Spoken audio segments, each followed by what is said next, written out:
来今仔日全台湾有18个县市休风台假，敢若台北、新北、桃园甲嘉南爱上班上课。讲这个桃园市甲隔壁的新竹县市形成强烈的对比。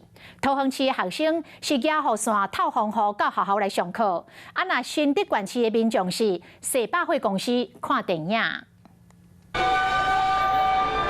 新竹著名的百货公司一日开门，人是坐甲吵。那真侪人来消费，阁袂少人风台天要看电影，等排队买票。非常期待，因为已经3、4年没有放台风假了吧？很开心啊！昨天一听到放假就超开心的，就是可以抢到预购第一天的了。刚好就遇到周年庆，就想说住附近就赶快来排队。新竹县市等4年休风台假，昨暝公布时到滨江花别来去设计咯。百货本来因为风台暂停营业，想到将柜尾嘛是开门做生意。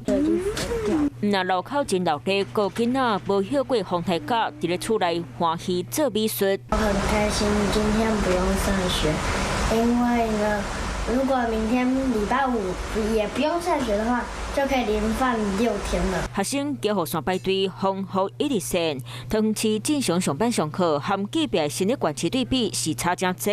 个民进党议员抱国民党国庆酒会相片，质疑市长张善政无来坐镇。那因为大家都是担心孩子隔天上学会危险，没想到我们的市长没有好好的坐镇桃园，而是跑去参加国民党的国庆酒会，全程待不到半个小时就离开。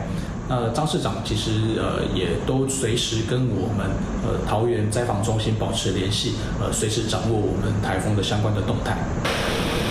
学校头前，机车停落来，赶紧替囡仔脱雨伞。台北市正常上班上课，家长嘛是无用汽车。